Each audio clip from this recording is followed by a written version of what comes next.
Tengamos, todas las dudas que tengamos en esta materia, de verdad hay que alzar la mano. A mí me gustó mucho la otra vez que di un taller de extradición, muy participativa la gente, muy participativo los compañeros y la verdad lo aprecié mucho porque incluso lo voy a ser sincero, vamos a ver más adelante que incluso los propios juzgadores podemos interpretar la ley de una u otra forma. Y bueno, pues da para mucho. Entonces, si podemos proyectar la imagen, licenciada Angélica, por favor.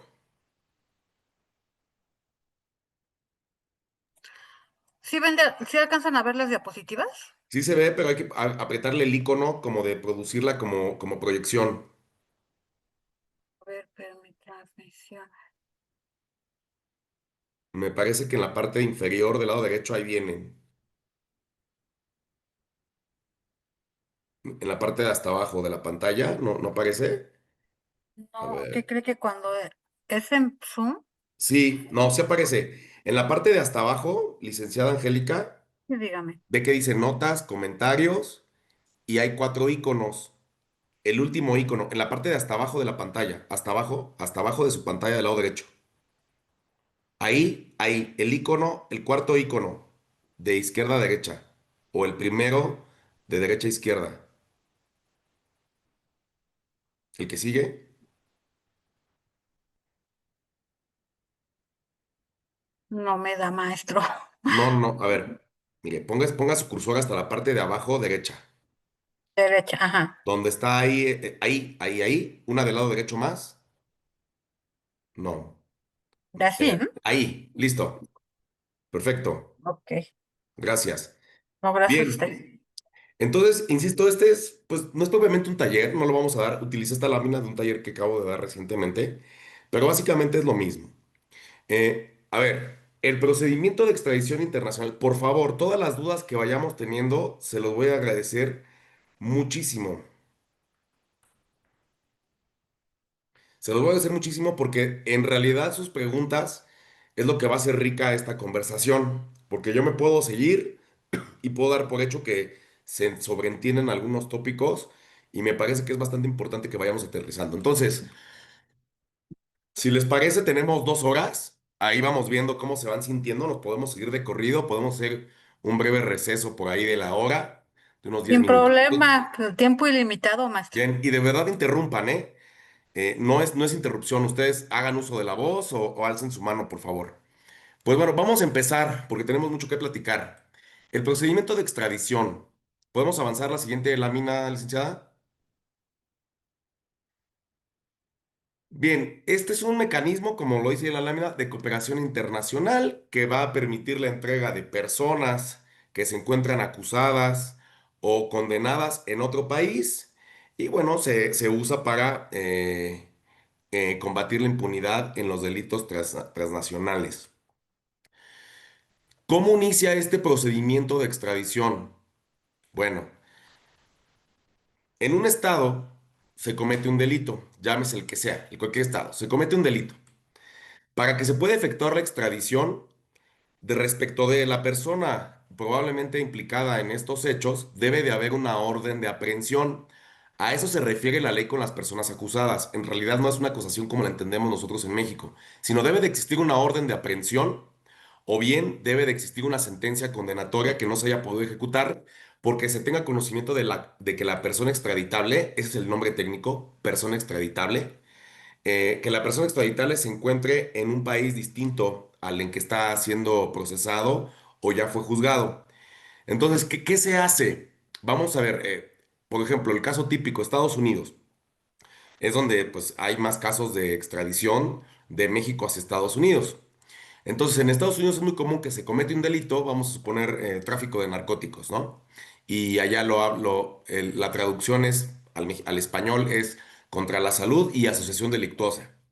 Entonces se comete ese delito ahí en Estados Unidos, la típica persona que cruza narcóticos de un país a otro y que se comete el delito allá.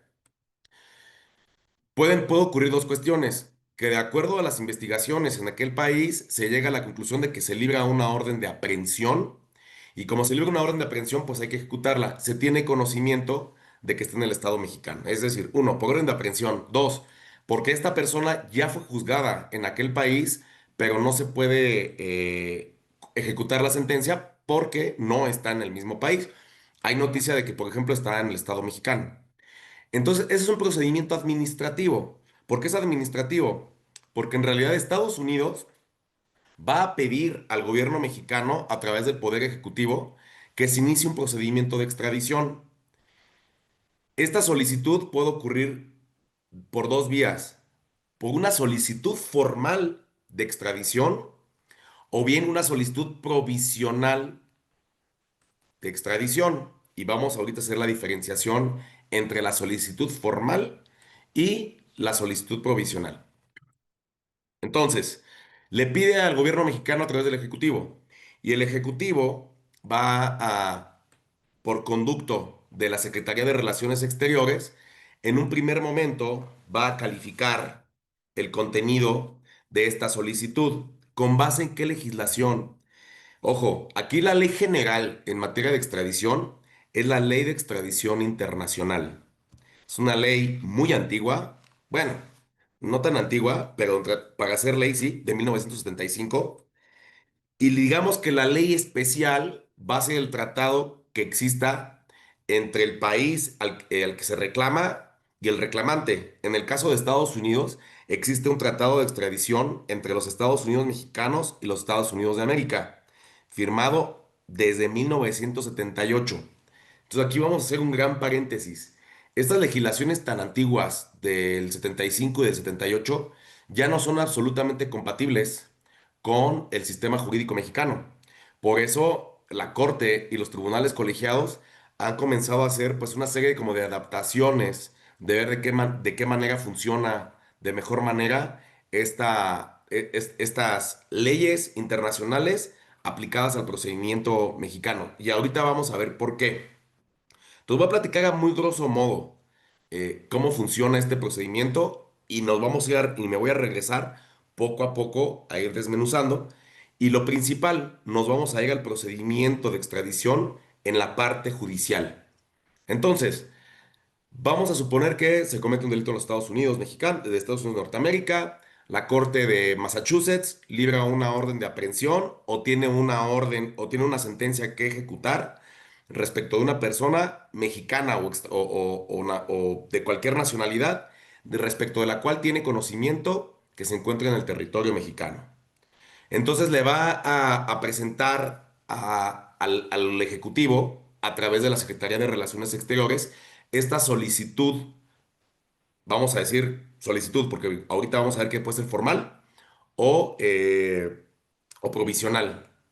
Entonces, le hace esta solicitud el Estado mexicano a través de la Secretaría de Relaciones Exteriores. En un primer momento va a verificar que se cumplan todos los requisitos para la tramitación de este procedimiento. Estos requisitos están contemplados en el artículo 10 de la Ley de Extradición Internacional y el 16.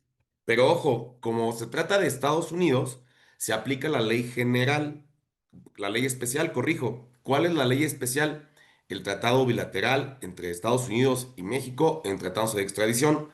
Como todas las leyes, en todo lo que no está absolutamente contemplado en este tratado bilateral, entonces supletoriamente vamos a atender el contenido de la ley de extradición internacional. Entonces, ¿qué pasa? Pues ya revisa la Secretaría de Relaciones Exteriores que esta solicitud contenga los lineamientos esenciales, y por conducto de la Fiscalía General de la República, en particular del especializada, no conozco, no recuerdo la denominación exacta, pero es especializada en asuntos internacionales. Entonces, la Fiscalía de Asuntos Internacionales va a ser al juez de control federal, porque ese es un procedimiento federal, no hay extradiciones locales, es un procedimiento meramente federal por disposición constitucional y por disposición de la ley de extradición internacional. Entonces, ¿qué le va a pedir al juez? ¿Cuál juez? Para empezar, ¿cuál juez? Bueno, cuando se tenga conocimiento, digamos, pues que ¿cuál va a ser el juez que va a ser competente para conocer de esta extradición? ¿Alguien tiene alguna idea? ¿Qué juez de los circuitos del país puede conocer de la solicitud de extradición? Bien, pues se va a surtir, Misael, aproximado, más o menos, Misael. Bien, te explico. Es un juez de control. Es un juez de control el que va a conocer. Un juez de control federal. Los que estábamos, los adscritos al centro, a los centros de justicia penal federal. Bien, bien, José Luis Miranda, bien. Por regla excepcional, sí es la Ciudad de México. La regla general es, si se sabe que la persona extraditable está en determinado estado, ante el juez de ese estado, a ver, permítame,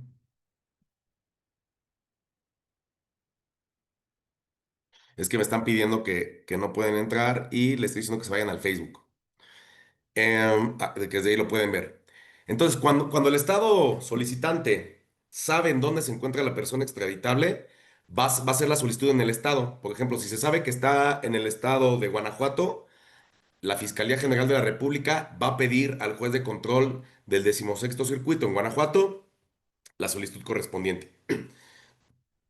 La regla de excepción es que si no sabes en dónde está, es competente el juez de la Ciudad de México.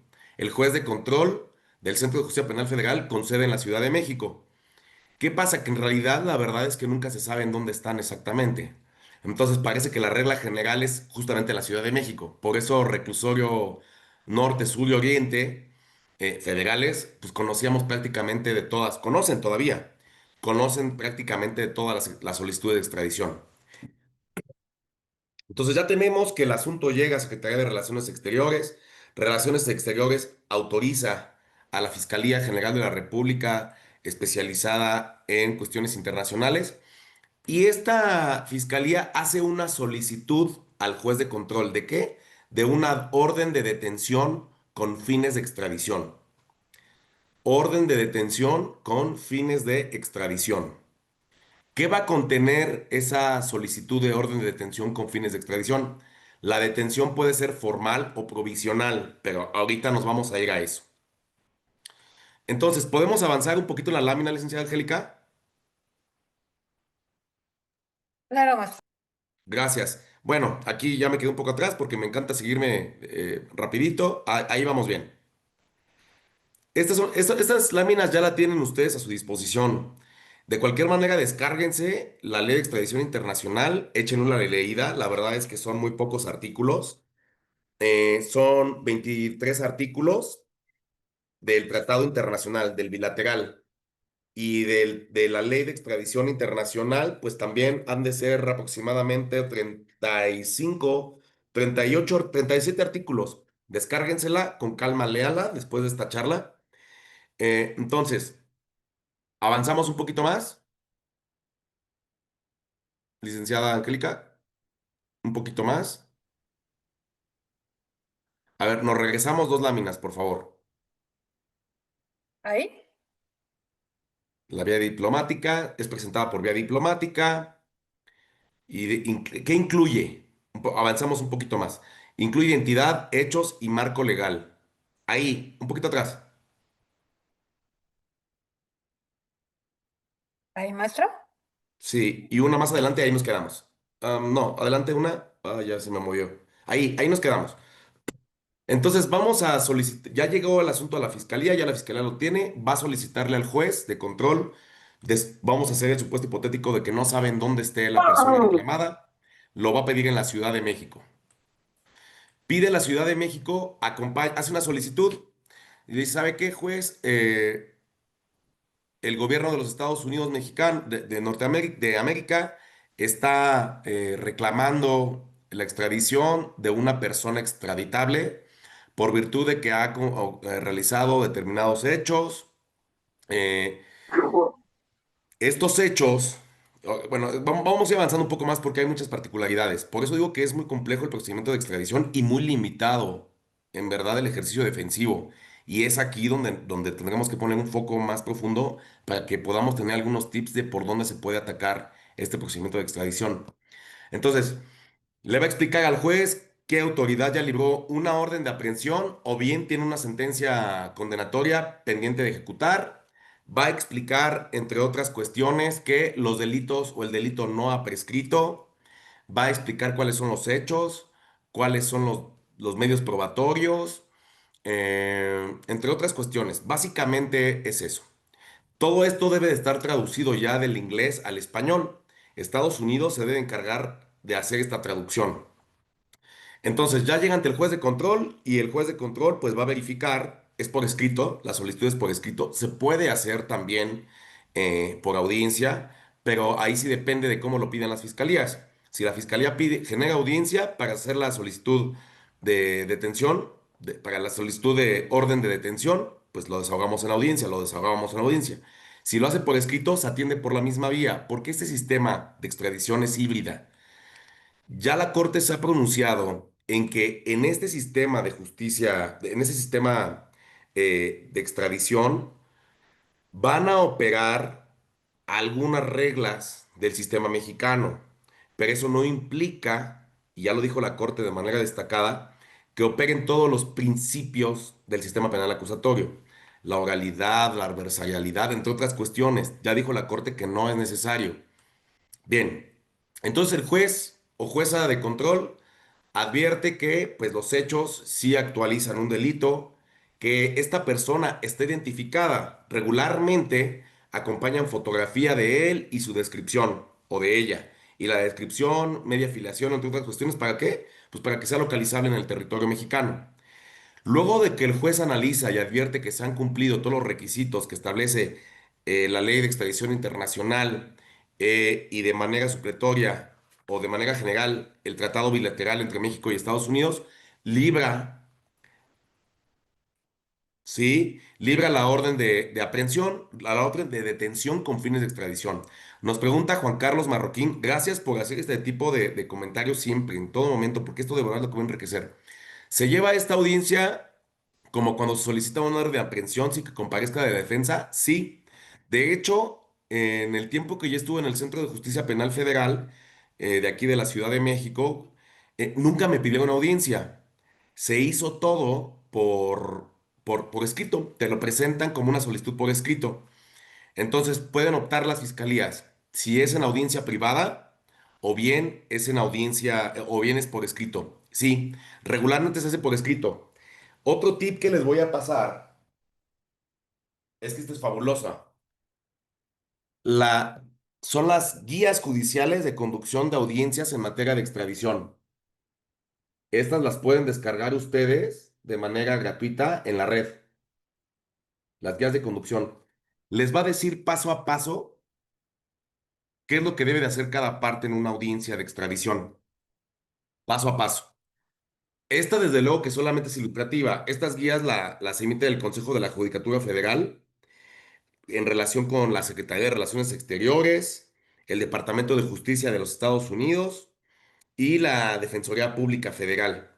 Es un muy buen, es una muy buena herramienta, aunque a título personal yo no llevaba a cabo de manera a rajatabla la estructura que manejan ahí porque tengo yo, en lo personal, algunas consideraciones que más adelante se las voy a compartir.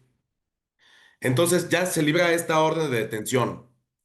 ¿Qué pasa después? Pues que el asunto se va a tratar de cumplir esta orden de detención. La fiscalía se encarga de eso. Detienen a esta persona, a la persona extraditable, la ubican. Bueno, pues conforme al artículo 25 de la Ley de Extradición Internacional, y les voy a leer qué es lo que dice. Corrijo, 24. Dice, una vez detenido el reclamado, sin demora se le hará comparecer ante el respectivo juez de distrito y este le dará a conocer el contenido de la petición de extradición. O sea, esta ley es de 1975. Dice que el juez se la debe dar a conocer, ya cambió la regla. Debe de hacerle conocer el contenido de la petición de extradición y los documentos que acompañan la solicitud de los Estados Unidos, en este caso. En la misma audiencia podrá nombrar defensor. En caso de no tenerlo, y si desea hacerlo, se le presentará una lista de defensores de oficio para que elija. Si no lo designa, el juez designará a uno en su lugar. El detenido podrá solicitar que se difiera la celebración de la audiencia hasta en tanto acepte su defensor cuando éste no se encuentre presente en el momento del discernimiento del cargo. Entonces, qué bien que se está juntando cada vez más personas en este grupo. Felicidades. Entonces, cumplen la orden de detención con fines de extradición. Y ahorita vamos a decirles que puede ser provisional o puede ser formal. Ahorita vamos a explicarlo. En esa primera audiencia, ¿qué es lo que va a pasar? Bueno, dice el artículo 24 que el juez le va a hacer saber el contenido de eh, el contenido de la petición de extradición. Acuérdense que esta ley es muy vieja. Ya el juez no puede constituirse en parte. De acuerdo a estas vías judiciales y a la práctica, es fiscalía. Bueno, les voy a explicar cómo empieza la audiencia. Hay una pregunta aquí de Misael Gómez. Una vez que se localiza a la persona, ¿se tiene que acudir ante el juez de distrito o se sigue ante el juez de control? Le cuento. Es un juez de distrito. O sea, los jueces federales se denominan juez de distrito. Es un juez de distrito especializado en el sistema penal acusatorio en funciones de juez de control. Entonces, es un juez federal. Juez de distrito es un juez federal. Por ejemplo, yo cuando estaba asignado al reclusorio norte, soy juez de distrito especializado en el sistema de justicia penal en funciones de juez de control, aunque a veces también hacía funciones de tribunal de enjuiciamiento al momento de atender los juicios. Espero haber sido claro. Son jueces federales, pero en funciones de control. No es una diferencia de juez, porque los jueces de distrito se pueden confundir con los jueces de amparo. Es un juez de distrito en materia de amparo penal, en materia mixta, en materia de amparo civil, en materia tal. Entonces, un juez de distrito es un juez federal. Hay que ver cuál es la especialización. El especializado es el juez de control. Espero haber sido claro, licenciado, estimado licenciado Misael. Entonces, ¿qué pasa en esta audiencia? Y vamos a hacer un mini simulacro. Entonces, empieza como cualquier otra audiencia. Damos inicio a esta audiencia, se identifican las partes, se le hacen saber todos los derechos a la persona extraditable para cumplir con este principio del 24, la designación. Vamos a suponer que se llama Juanito Pérez, ¿no? O un nombre muy gringo, John Pérez, ¿no? Un pocho. Señor John Pérez, usted conoce cuáles son los derechos contemplados en la Constitución, artículo 20, apartado B, de la Constitución General de la República en relación con el 113 del Código Nacional, al mismo tiempo que los derechos que contempla la propia ley. No que sí. Bueno, entonces usted sabe que tiene derecho a nombrar un defensor. Y aquí, ojo, hay que atender a lo que dice aquí. Él tiene derecho a nombrar un defensor. Pero siempre en los procedimientos de extradición hay mucha premura porque los agarran, por ejemplo, en Tijuana y de Tijuana los trasladan hasta Ciudad de México por vía aérea o terrestre y ya cuando llega la audiencia pues no tienen abogados, ¿no? Y la verdad es que la mayoría de las veces pues quieren traer a esos abogados de Tijuana. Hay algunos que nombran a los de oficio o tienen personas defensoras en la Ciudad de México, pero cuando no, el juez sí está obligado a incluso decretar una o aplazar la audiencia para que tenga defensor, y esto lo dice así. En la misma audiencia podrá nombrar defensor. En caso de no tenerlo, se le permitirá que elija un defensor público. Si no elige un público, se lo designa el juez. El detenido podrá solicitar al juez que se difiera la audiencia hasta tanto acepte su defensor el cargo, ¿eh? Hay que respetar este derecho de defensa. Vamos a suponer que ya aceptó el cargo el defensor y para garantizar sus derechos, yo le pregunto, recuerden que hay una jurisprudencia de la Corte Mexicana en tratándose de cumplimientos de orden de aprehensión en procedimiento mexicano, ¿eh? En procedimiento ordinario mexicano, que dice, a ver, el cumplimiento a una orden de aprehensión no es lo mismo que una fase de control de detención. No tienes que analizar la legalidad de la detención propiamente. Solamente tienes que verificar en el cumplimiento de órdenes dos cosas. Una, que no se haya violentado derechos de la persona justiciable. Y dos, que sea la misma persona justiciable. Es decir, que no sea un homónimo. Pero como el que no sea la misma persona es una excepción, y lo vamos a ver más adelante, lo único que yo les pregunto es, señor, al momento en que los agentes de la Fiscalía ejecutaron esta orden, ¿se cometió con violación a sus derechos fundamentales? Vamos a decir, sí, me sacaron de mi casa, me patearon, me golpearon, me hicieron, me retardaron. ¿Eso implica libertad? No. ¿Por qué? Porque en esa jurisprudencia dice, a ver, la circunstancia de que se haya podido violentar un derecho al momento de ejecutar la orden no implica su ilegal detención. En todo caso, eso va a generar una consecuencia para los agentes que cumplieron, ejecutaron la orden. Yo tendría que dar vista a la gente del Ministerio Público para que inicie una investigación contra las personas que ejecutaron la orden. Bien. ¿Qué va a pasar en esa audiencia? Bien, Fiscalía, le doy entonces el uso de la voz para que, conforme a lo que dispone el artículo 119 de la Constitución, en relación con el 24 de la Ley de Extradición Internacional, le haga del conocimiento la petición de extradición. ¿Y qué pasa? Pues es algo símil a una imputación. Le van a hacer saber cuáles son los cargos. Le dicen, señor John Pérez, el Departamento de Justicia de los Estados Unidos, en particular la Corte de Massachusetts, en fecha fulana de tal, libró una orden de aprehensión en contra de usted por un delito que es homologado al del Estado mexicano como contra la salud y asociación delictuosa por los siguientes hechos. Que el día tal, a tales horas, en tal lugar, usted, en corroboración con tal persona, hizo tal cosa. Esta petición, con motivo de, se encuentra con los siguientes medios de prueba o información. Se encuentra la declaración jurada de fulano de tal, de los testigos protegidos, no sé qué tanto, que dijeron, que fueron, que hicieron. Se cuenta con la existencia de una orden de aprehensión librada por la Corte, que está vigente, que no ha prescrito, que usted está localizable, se acompaña también identificación de usted, entre otras cuestiones. Entonces se avienta toda la letanía. ¿Para qué? Para que la persona sepa cuáles son los cargos que se le están atribuyendo en aquel país respecto del cual se le está solicitando esta detención. Comenta Juan Carlos Marroquín, ¿qué tiempo se puede recesar la audiencia esperando que comparezca su abogado y se imponga de la carpeta? ¿Y qué efecto tendría si se opone, si se interpone un amparo contra esa orden de aprehensión? ¿Lo suspende? Excelentes preguntas, las dos. Bien, ¿qué pasa? Bueno, llega esta persona, en realidad no hay una carpeta de investigación y hay que ubicarnos bien de qué se trata esta audiencia. Esta audiencia es meramente explicativa. Dice el artículo 24 de la ley. El único efecto que tiene esta audiencia es que te expliquen el contenido de la solicitud. Nada más, que te la digan. Y ahí sí, la fiscalía tiene un legajo escrito de la petición de los Estados Unidos. Hay que correr el traslado a la defensa. Aunque propiamente en esa audiencia no se ejerce ningún acto defensivo. Es meramente informativa esa primera audiencia. Le van a exponer cuáles son los cargos que le atribuyen, qué información hay, que está vigente y que se cumplieron con todos los requisitos de la solicitud de extradición. ¿Qué tiempo se puede recesar?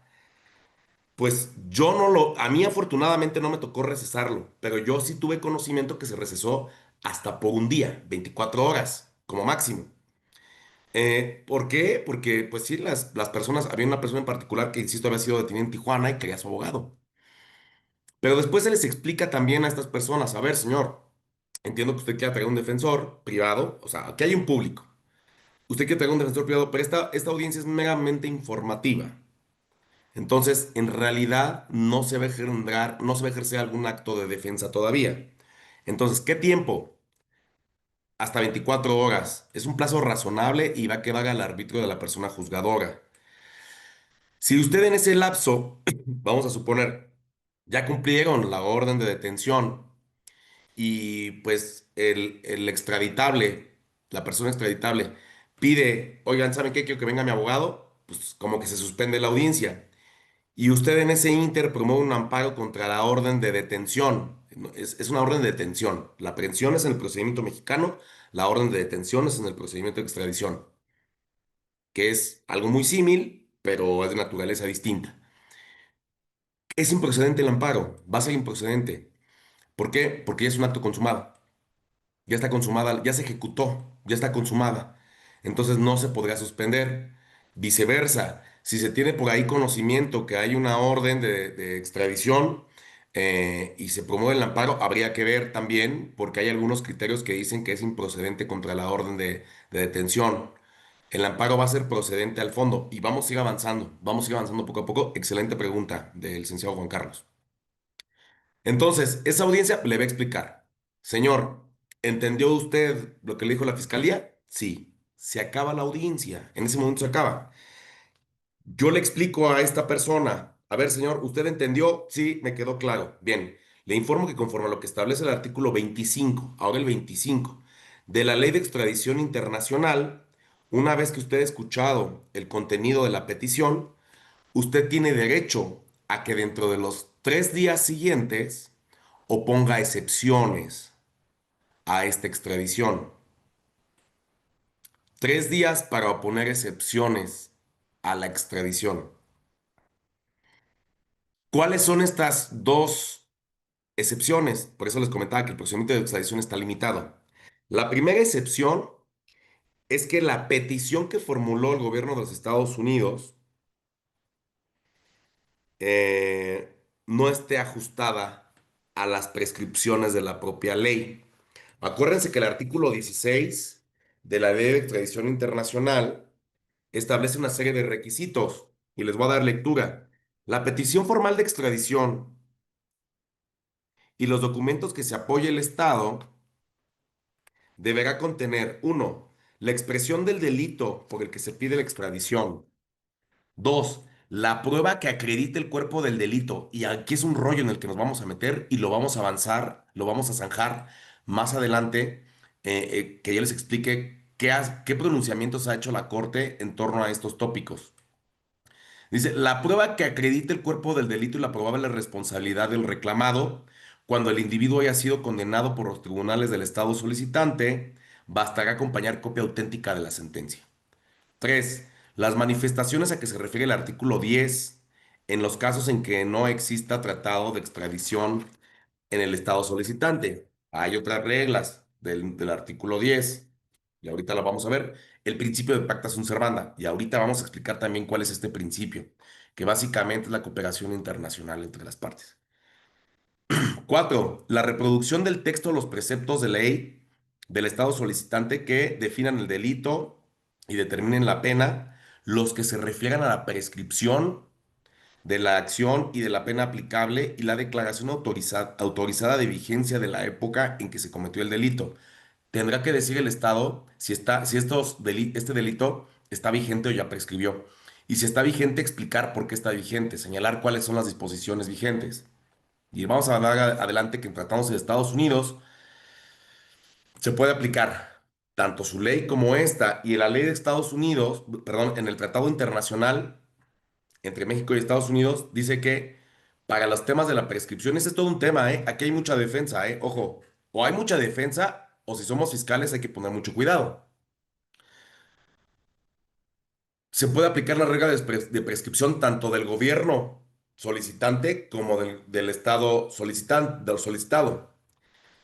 5. El texto auténtico de la orden de aprehensión que, en su caso, se haya liberado en contra del reclamado. 6. Los datos y antecedentes personales del reclamado que permita su identificación, siempre que sea posible, los conducentes para su localización. Y los documentos señalados en este artículo y cualquier otro que se presente y estén redactados en idioma extranjero deberán ser acompañados con su traducción al español y legalizados conforme a las disposiciones del Código Federal de Procedimientos Penales, Código Nacional. Entonces, volviendo al tema de cuáles son las excepciones. Una, que la petición de Estados Unidos no esté ajustada a esta. Por ejemplo, yo puedo poner como excepción, oiga, ¿sabe qué? La solicitud de los Estados Unidos no tiene las transcripciones que señalan la fracción sexta del artículo 16. O, por ejemplo, no se refiere a los plazos de prescripción, no establece los plazos de prescripción o no establece los medios probatorios con los que se sustenta el cuerpo del delito, que ya está obsoleto en este sistema de justicia penal mexicano, y la probable responsabilidad penal. Es decir, que falte alguno de estos requisitos. Con que falte algunos requisitos, nosotros podremos oponer esta excepción, la fracción primera del artículo 25 de la Ley de Extradición Internacional. ¿Qué otra excepción? Que la persona reclamada, que la persona que fue detenida no es la persona reclamada. Por ejemplo, que es un homónimo. Oigan, yo soy John Pérez, pues sí, pero yo soy John Pérez de Ciudad de México. No soy John Pérez del condado, del estado de Massachusetts. Yo no soy. Entonces, ahí son las únicas dos excepciones. Está muy limitado el derecho de defensa. Y hay una razón que a veces yo me he dado cuenta en la práctica, hay una razón del por qué es tan limitado el procedimiento de extradición en tratándose de defensa. A ver, porque en realidad el procedimiento de extradición se limita justo a eso. Solamente vamos a ver si lo mandamos al país que lo reclama y que allá lo juzguen. Es decir, para que llegando al estado de allá cumplan la orden de aprehensión y lo sometan a un procedimiento. Nada más. Porque me ha tocado muchas veces que los debates son muy férreos o muy arduos. Es que los medios de prueba que se utilizaron para librar la orden de aprehensión en Estados Unidos son incorrectos, no fueron bien valorados. Eso es materia del procedimiento de Estados Unidos. Aquí solamente vamos a verificar si se cumplen con los requisitos de este artículo 16, que la solicitud esté bien peticionada. Y ojo, genera muchísima duda lo que dice la fracción segunda. Espero que por ahí tengan oportunidad de descargar su ley. Artículo 16, fracción segunda. Dice, a ver, dentro del contenido de esta solicitud debe estar la prueba que acredite el cuerpo del delito y la probable responsabilidad penal del reclamado. Entonces, a ver, yo como abogado defensor, ahora de este lado, puedo decir, a ver, la prueba que acredite el cuerpo del delito. A ver, sí, pero ¿qué tal si la prueba fue insuficiente? Y con esa prueba insuficiente, Estados Unidos libró la orden de aprehensión. Pues parece que así está redactado. Bueno, esto ya lo zanjó algunos tribunales a través de la jurisprudencia.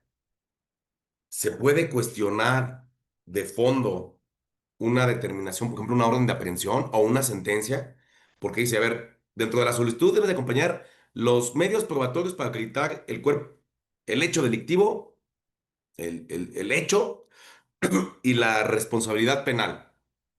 Ok, si yo como abogado veo que está mal librada la orden de aprehensión de Estados Unidos o veo que la sentencia en realidad pues está vulgarmente dicho coja, le falta fundamentación, le falta motivación, le faltan los aspectos probatorios, a mí me han planteado mucho ese tema. Es que, ¿sabe qué? La orden está mal librada. ¿Se puede o no se puede? ¿A qué se refiere? ¿A qué se refiere esta fracción segunda? Esto lo resuelve de alguna manera un tribunal. Déjenme ubicarlo, por favor.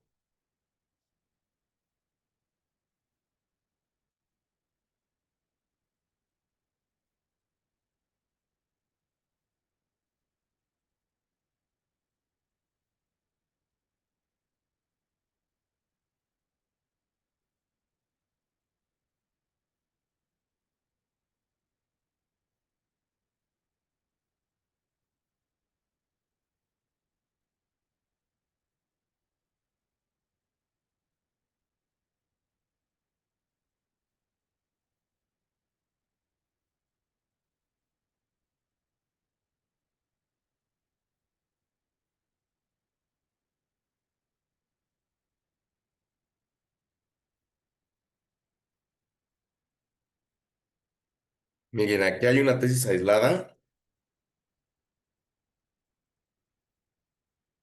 Sí, aquí está, es esta. Es la de registro digital 20, se los voy a escribir aquí. Es la 2029-247. 2029-247.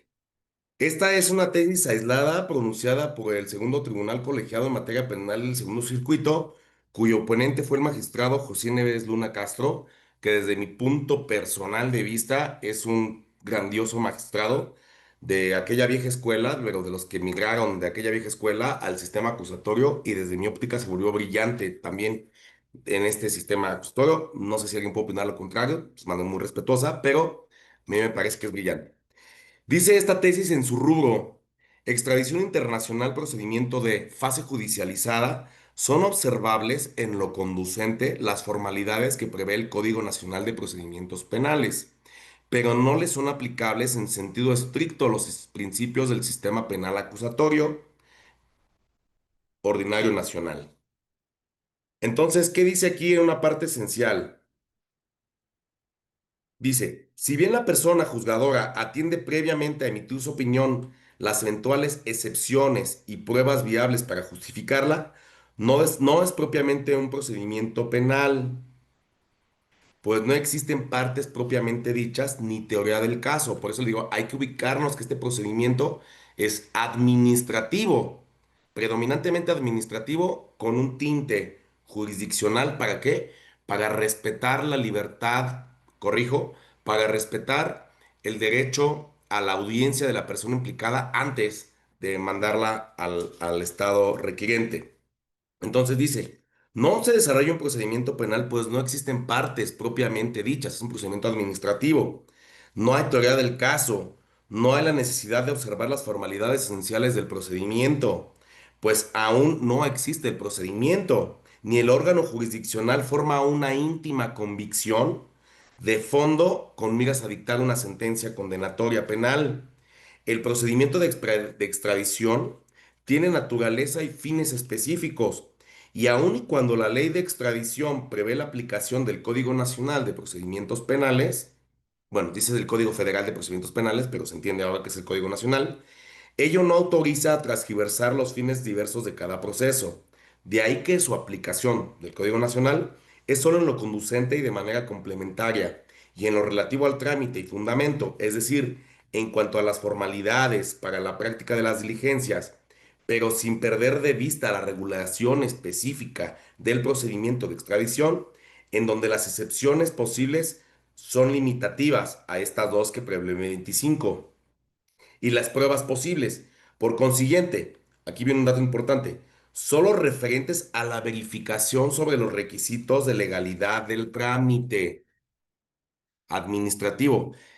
Y aquí viene el tema más relevante, sin incluir en esa verificación la posibilidad de analizar el material probatorio que justifica la orden de aprehensión dictada en el país requiriente, ni la existencia del delito y la responsabilidad penal conforme a la norma mexicana.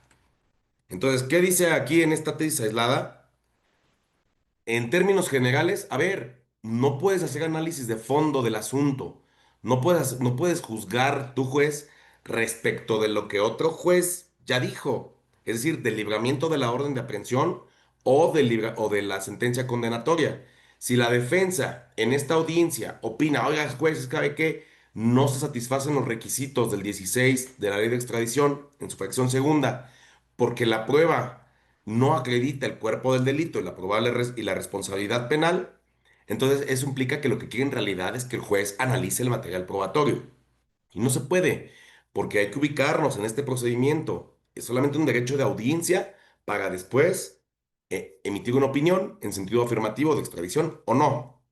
Entonces, a lo que se refiere, desde mi punto de vista, esta fracción segunda del artículo 16 es que se hagan alusión a los medios probatorios que sirvieron de base para acreditar el cuerpo del delito, así como lo dice la ley, que ya es un término obsoleto, acreditar el cuerpo del delito y la responsabilidad penal. Nada más. Entonces, seguimos. La otra excepción que se puede oponer es de que no es la persona justiciable. O sea, eso estamos, vamos a ubicarnos otra vez. Estamos en la primera audiencia, cuando se cumple la orden de detención. Hay una pregunta. En la petición de orden de detención, el país solicitante debe enviar los hechos por los que se presume la participación del imputado o a qué nombre recibe y se puede debatir la participación del detenido. Excelente pregunta, licenciado Juan Carlos, pero volvemos un poco al punto. A ver, cuando se envía la solicitud, del gobierno extranjero y que después en esta audiencia la oraliza la fiscalía, le dice, ¿sabes que tú tienes estos cargos? Sí tiene que decirle cuáles son los cargos en específico que a él se le atribuyen. Y, por ejemplo, se atribuye que usted participó en el tráfico de fentanilo de territorio mexicano a territorio extranjero, porque de acuerdo a las declaraciones juradas de fulanito y fulanito de tal, se establece que usted era que usted es un líder del grupo criminal que operaba principalmente en el territorio fronterizo y que colaboraba con personas y se ponía de acuerdo para el tráfico de narcóticos, pero sí lo ubican. Y dicen, ¿por qué? Ah, bueno, porque se cuenta con la entrevista o la declaración jurada de Kevin fulano de tal, donde él en esencia refiere que usted era el líder de esa célula, que usted le daba instrucciones, que usted, John Pérez, era la persona que hacía. Sí, debe de estar ya todo ese tema.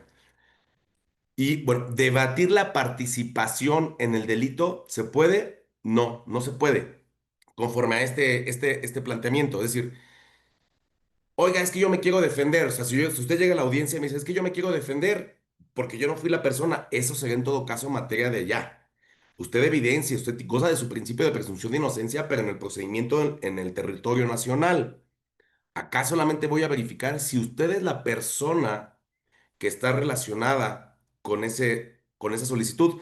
Y les voy a poner un ejemplo. Y fue la última extradición que yo trabajé en el Centro de Justicia Penal Federal. Resulta que a él se atribuía tráfico de narcóticos en territorio fronterizo. Esta persona se decía que en tales o cuales días esta persona había efectuado ciertas actividades. Pero la defensa dijo, oiga, yo pongo la fracción segunda de que no es la persona detenida por dos razones.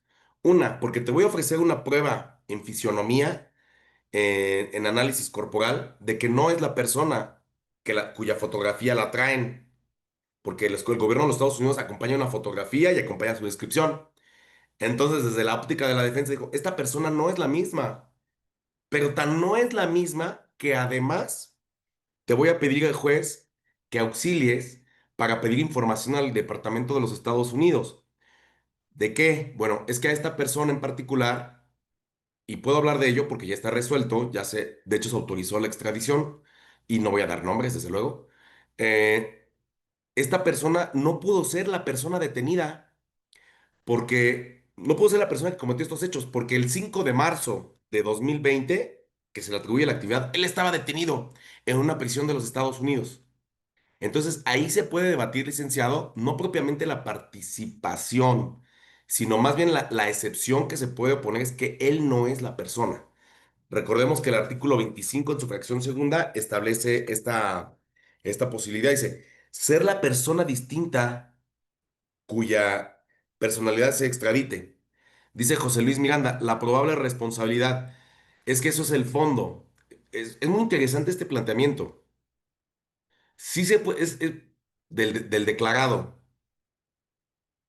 Sí, o sea, a ver, se puede evidenciar. Es muy limitada la defensa, por eso le decía, solamente las opciones. O no se tiene no se cumple con los requisitos de la orden, de la ley, o esta no es la persona que reclamamos. Entonces, ahí es, ajá, sí, claro, es del reclamado. Propiamente, si usted me dice, oiga, yo quiero debatir la responsabilidad penal, yo voy a poner la excepción de que no se cumplen los requisitos de la orden porque los medios probatorios no son suficientes para justificar su responsabilidad penal. Yo le diría que es infundado lo que está manifestando, porque lo que usted quiere que yo haga es un análisis de fondo de material probatorio que ya fue analizado de manera preliminar por el gobierno de los Estados Unidos, por un juez de Estados Unidos que libró la orden. Y es muy común que se plantee esto, por eso hay que matizarlo de alguna manera, de más bien desvincularlo de que él no es la persona, pero debatir la responsabilidad penal le van a declarar infundados sus argumentos, porque conforme a esta tesis aislada que yo les dije y que yo coincido, no puedo analizar lo que ya analizó un juez. Esa orden de aprehensión ya causó estado, está firme, bien o mal, ahí se justificó su probable intervención con la información que hasta ese momento se tenía.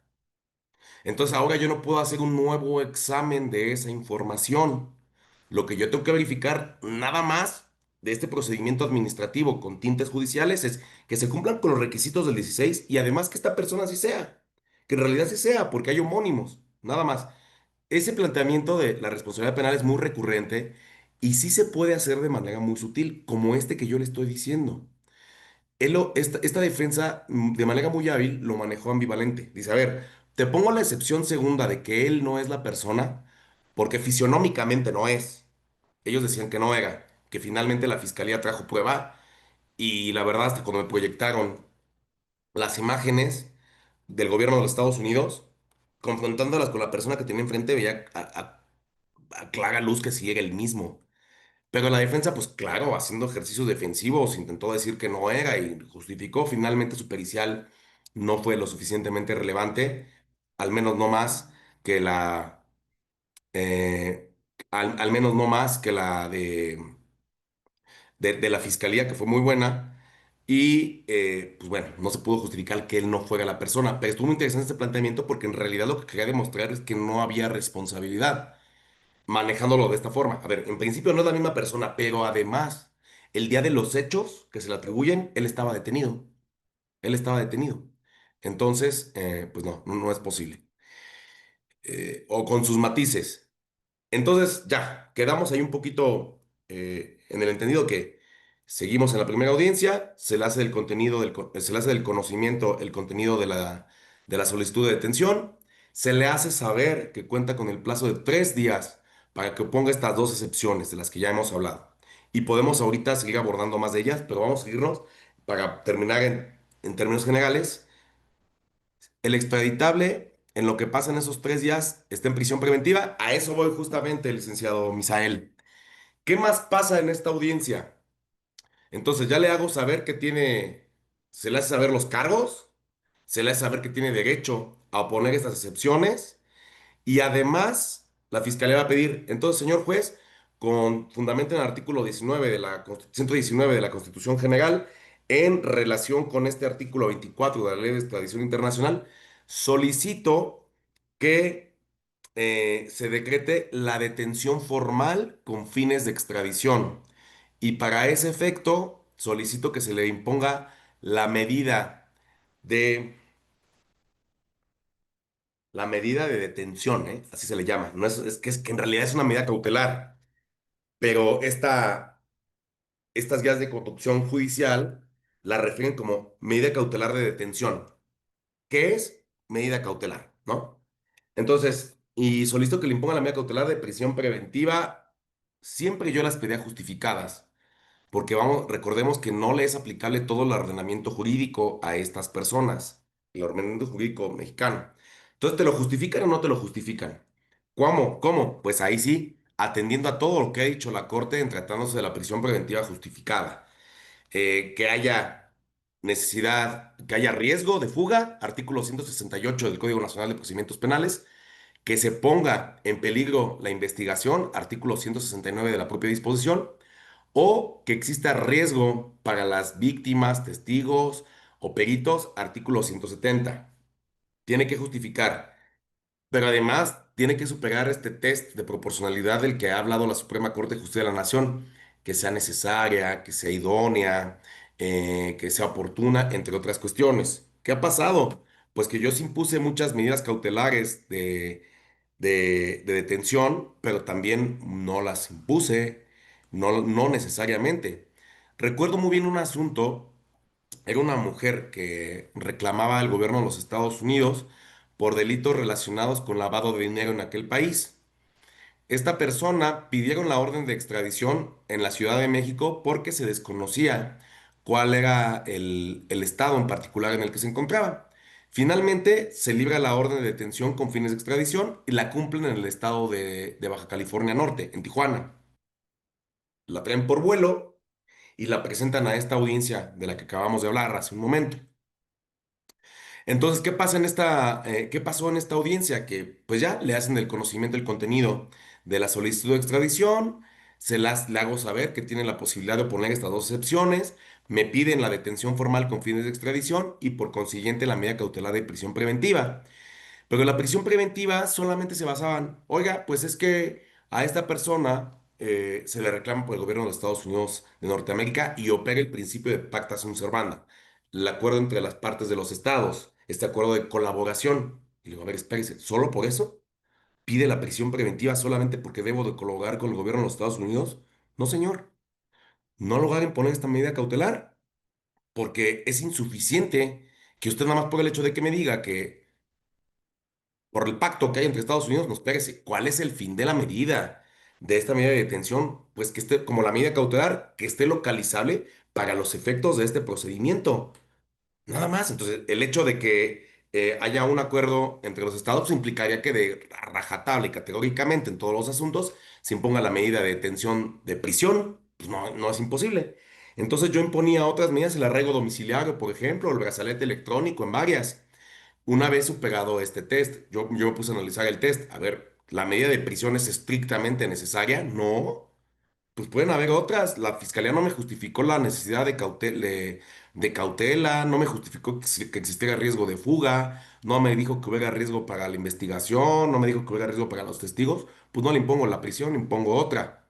Entonces, ¿qué pasa en estos 3 días? Sí, se va a prisión preventiva, que se denomina medida cautelar de detención, entre paréntesis, prisión preventiva, pero o bien no. En este caso, que yo les comento de la mujer de Tijuana, pues la mandé a Tijuana, a que ella estuviera recluida en Tijuana, en su domicilio, con brazalete electrónico. Esa vigilancia queda irrestrictamente a cargo de la fiscalía en corroboración con la unidad de medidas cautelares. Porque si se llega a fugar la señora, no me vayan a querer echar la culpa a mí, como persona juzgadora, cuando lo estaba, ¿no? ¿No? Y sí les decía, queda a su estricto fiscal. Y póngase en colaboración y vaya a corroborar el domicilio usted. Digo, si se la trajo, pues ahora la devuelve, usted mismo la devuelve de manera inmediata, vigila que se cumpla, usted vigile que se le impone el brazalete y desde su casa lleve el procedimiento de extradición. Yo permitía la conexión por videoconferencia. En algunos casos, ¿sabe qué? Pues presencial y para las audiencias que usted quiere saber, pues de Tijuana me la traen para acá. Pero en realidad yo permitía el método de videoconferencia. Entonces depende, si en esos 3 días, depende de qué medida cautelar se imponga. La medida de detención o alguna distinta. Excelente pregunta. Entonces, me hace esta solicitud la defensa. Corro traslado corrijo, la fiscalía me pide que califique, que decrete la detención formal y que imponga la medida cautelar de detención, prisión preventiva. Se genera debate en ese tema. ¿Sabe qué? Pues no me pongo a que se decrete la detención, pues porque es natural, pero me opongo a la medida cautelar. Como en este caso, por ejemplo, ¿no? Yo me opongo, no hay razón suficiente. La fiscalía no evidenció bajo ningún contexto que esta persona tuviera riesgo de fuga, por ejemplo. Entonces, otra distinta, juez, generamos debate, fiscalía. No, que sí, es que sí, pues mire el acuerdo entre las partes y con eso debe de ser suficiente, el pacta sunt servanda. Finalmente cierro debate, decreto la detención formal con fines de extradición y como medida de detención y como medida cautelar y pongo el arraigo domiciliario o bien la prisión preventiva. La mayoría en realidad son prisión preventiva porque hay un antecedente. Fíjense, es algo muy padre lo que dice este artículo.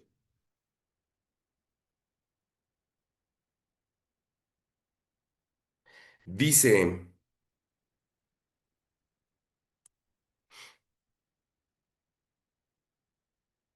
artículo 26. Recordemos que este procedimiento de extradición es un híbrido entre esta ley, entre el tratado bilateral y el Código Nacional. Para la imposición de la medida de detención, medida cautelar, fíjense lo que se debe analizar. Artículo 26 de la Ley de Extradición Internacional. Oigan, a todo esto vamos bien, porque la verdad es que me encanta hablar y me puedo seguir hasta que terminemos. ¿Quieren que decrete un receso de 10 minutos o quieren que avancemos? Como ¿Alguien? usted, como usted nos indique, maestro. ¿Todo bien? Está muy ¿Avancemos? interesante. Perfecto. Bueno, como no hay oposición, el silencio otorga. Nos seguimos. Entonces, artículo 26. El juez, atendiendo a los datos de la petición formal de extradición, las circunstancias personales y la gravedad del delito que se trata, podrá conceder al reclamado, si éste lo pide, la libertad bajo fianza, en las mismas condiciones en que tendría derecho a ella si el delito se hubiera cometido en territorio mexicano. Recordemos que la figura de fianza ya no existe en nuestro ordenamiento procesal nacional. ¿A qué se le equipara esto? Pues una medida cautelar distinta, ¿no? A la prisión. Entonces, esta misma disposición nos da pábulo a que analicemos nuestra normatividad como si se hubiera cometido el delito en el territorio mexicano. Pero además, se debe de analizar la gravedad del delito y las circunstancias personales. Si nosotros nos vamos al 168, 169 y 170, no se deben de tomar en consideración la gravedad del delito, por ejemplo. Pero conforme a estas disposiciones, sí, estamos en un procedimiento distinto. Hay que tomar en cuenta la naturaleza del delito. Entonces, pues muchas veces de por sí la naturaleza del delito es muy impactante por la trascendencia jurídica, pero además, pues este sujeto ya hay un antecedente de que salió de aquel país, de que cometió delitos en aquel país y ahora anda en el territorio mexicano. Eso de suyo ya engendra una posibilidad de sustracción de suyo. En los casos en que lo aleguen, sí, coincido con José Luis Miranda, con Juan Carlos, sí, claro. Sí, desde luego que se refiere a todos los delitos. La libertad bajo fianza ya es incompatible. Ha costado mucho trabajo hacer compatible esta normatividad. Imagínense, estamos hablando de conceptos de cuerpo del delito, responsabilidad penal, libertad bajo fianza. Ya no es compatible con nuestro ordenamiento. Por eso los tribunales y la corte pues han hecho un gran ejercicio para tratar de entender qué quiere decir, ¿sí? Se necesita modificar esta ley. ¿Se refiere a los artículos del 19 constitucional? Pues sí, sí, ¿por qué? Porque de suyo, un requisito que debe cumplir el Estado requirente al hacer solicitud es que el delito cometido allá se homologue a los de acá. Y para este efecto, les voy a leer, por ejemplo, es que eso me encanta, que vayamos haciendo preguntas, porque me van surgiendo un montón de ideas. Por ejemplo, esto ya lo aclara. Dice, a ver, pues es que no todos los delitos son exactamente los mismos. Por ejemplo, en Estados Unidos el tema de tráfico se llama conspiracy. Nada que ver con delitos contra la salud. Pero ahí les va, esto ya fue zanjado por la Corte. ¿Qué dijo la Corte en relación con esta Es que se me posibilidad corta. de homologar em, las figuras delictivas?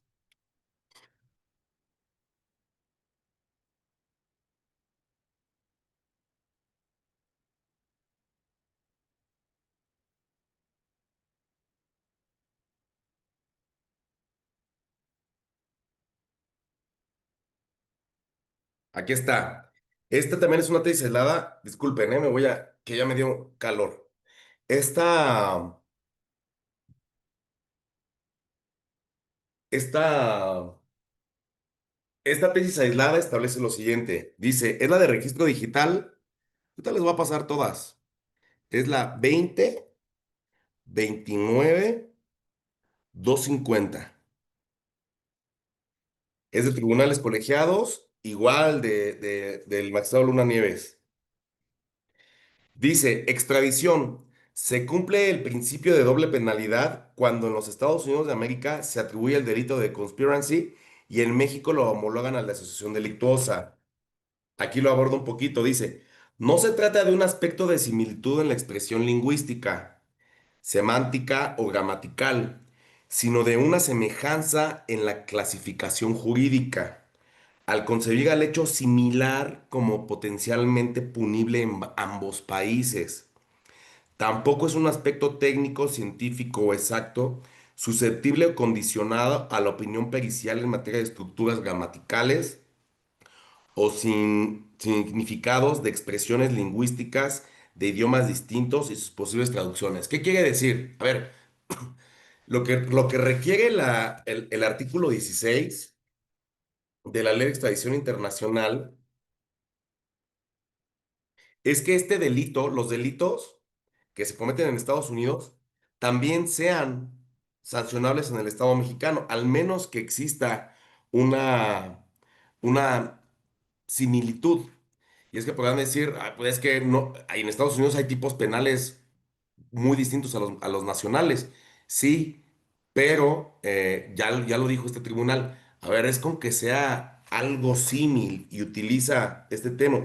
Es un hecho similar como potencialmente punible también en el territorio mexicano.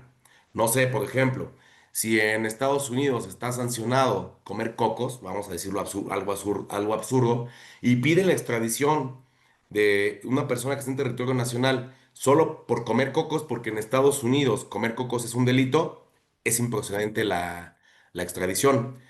También, otro, y aprovechando aquí el comercial, en Estados Unidos existe la pena de muerte. Vamos a suponer que una persona cometió un delito de homicidio en segundo grado, o en primer grado, en el primer grado, que entiendo que es el del dolo directo. Entonces, está sancionado con pena de muerte, hasta pena de muerte.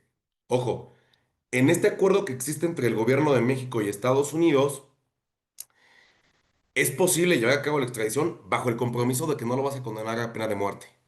Nada más. Puedes ponerle cadena perpetua si tú quieres, pero no pena de muerte. Esa es la única condición que pone el Estado mexicano para extraditar a alguien. Que si el delito previsto en Estados Unidos amerita pena de muerte, no se le impongas. Y ha salido jurisprudencia de la Corte que dice, sí se puede imponer la prisión vitalicia o cadena perpetua, como se conoce allá. Pues yo no sé por qué, porque desde mi punto de vista la prisión vitalicia pues, no cumple con los fines de la readaptación. Pues, ¿cómo alguien en la cárcel se va a poder readaptar toda la vida? No se puede. Pero bueno, finalmente dice que no es una pena inusitada la Corte. No lo sé por qué. A mí se me hace que es una pena inusitada la prisión vitalicia. Pues ya no tienes forma de nada.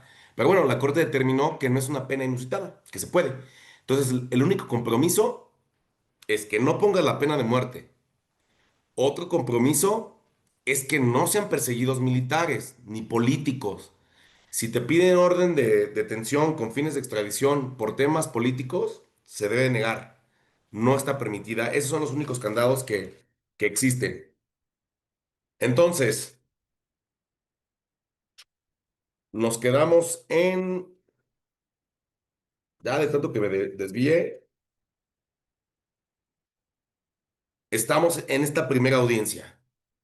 Entonces pudimos inferir que los personajes recién extraditados, la máxima pena en Estados Unidos que puede quitarles es la cadena perpetua. En todo caso, sí, no se puede imponer pena de muerte. No se puede. Es el único candado que puso México. No puedes. O sea, sí, sí te lo extradito, te hago el favor, te ayudo, pero no los mates. Palabras más, palabras menos. Sí se puede pena vitalicia, ya lo reconoce la Corte que sí se puede. Entonces vamos otra vez, y me quiero apurar porque vamos en la primera audiencia, que es sencillo, es la más importante. ¿Se divide en etapas la extradición o solo es una audiencia? Ahí vamos, vamos a la que sigue, vamos a la siguiente audiencia. Es solo un procedimiento, no es audiencia de inicial, lo podemos ubicar. De hecho, estas guías judiciales advierte que hay varias audiencias. Por ejemplo, hay una audiencia para orden de detención, hay una audiencia para detención formal, hay una audiencia para medidas cautelares, hay una audiencia para desahogo de pruebas y hay una audiencia para resolución de opinión jurídica. A eso vamos. Es todo un proceso, un procedimientito que se compone de la primera audiencia, que le haces el conocimiento. Vamos a denominarla vulgarmente. O de manera informal, esta audiencia explicativa, donde se le hace el conocimiento, el contenido de la solicitud y se atiende lo relativo a la medida cautelar y se le da oportunidad de que oponga excepciones. Las excepciones, ¿cómo las voy a poner? Tienes 3 días por escrito. En esos 3 días, la defensa presenta por escrito. ¿Sabe qué? Yo voy a poner la excepción de que no es la persona, que es la más común y que permite prueba, para que lo hagamos práctico. Entonces, en esta audiencia, termina la audiencia. Se va, esta primera audiencia, terminamos la audiencia, se va a prisión, cada quien a sus casas, en el plazo de 3 días, o ponen excepciones. Como este sistema es híbrido, solamente las va a anunciar y después las va a oralizar en una audiencia. Entonces, ¿qué pasa si si dice la persona implicada, dice, ¿sabe qué? No quiero poner excepciones. Es como un allanamiento a la solicitud. ¿No pones excepciones? Ah, bueno, entonces yo cuento con el plazo de 3 días, juzgador, para omitir opinión, para verificar si eres extraditable o no. Es una mera opinión, nada más. Las opiniones no vinculan. Por eso a mí se me hacía sumamente extraño que hace algunos meses o años, tal vez, pocos, el ahora secretario de Seguridad decía,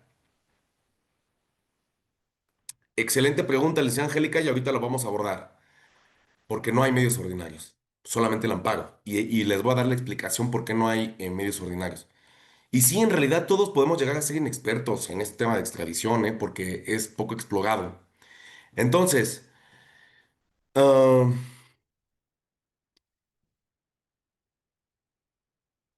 estamos en esta audiencia inicial, nos quedamos en algo. A ver, permítame, déjenme retomar. Ya está, de lo de esta figura política que dice, es que, pues vamos a mandar nosotros sin procedimiento de extradición, vamos a mandar a personas a los Estados Unidos porque los jueces liberan a las personas extraditables. ¿Qué? Los jueces no podemos liberarlos. Lo que hacemos los jueces es opinamos si es favorable su extradición o no es favorable la extradición. Y finalmente esa determinación se la enviamos a la Secretaría de Relaciones Exteriores para que si quiere la tome en cuenta o no la tome en cuenta. Nada más. Por eso a mí me parece que fue una falacia y quizá desconocimiento normativo de que los jueces podamos liberar, ¿no? Yo no voy a decir, a ver, en el caso, vamos a suponer, yo, Roberto Pozán, cuando estaba en funciones de juez, opino que John Pérez no es apropiada su extradición. ¿Qué hago en ese momento? Le pongo a disposición a la Secretaría de Relaciones Exteriores a la persona implicada y le hago llegar mi opinión jurídica. Nada más. O sea, yo no lo libero. Aunque haya opinado en sentido negativo, no lo libero. Solo lo dejo a disposición de la Secretaría de Relaciones Exteriores y que ella decida si lo extradita. Aun cuando yo puedo opinar en sentido negativo, la SRE puede opinar que sí es extraditable y lo extraditan.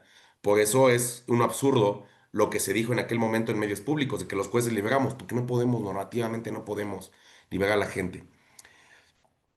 ¿Qué opina de lo que dice la FGR en relación al envío de nacionales bajo el fundamento del artículo 5 de la Ley de Seguridad Nacional, violatorio de derechos? En lo absoluto, pues hay que, si existe un procedimiento, este procedimiento, ya lo dijo la Corte, ¿para qué sirve?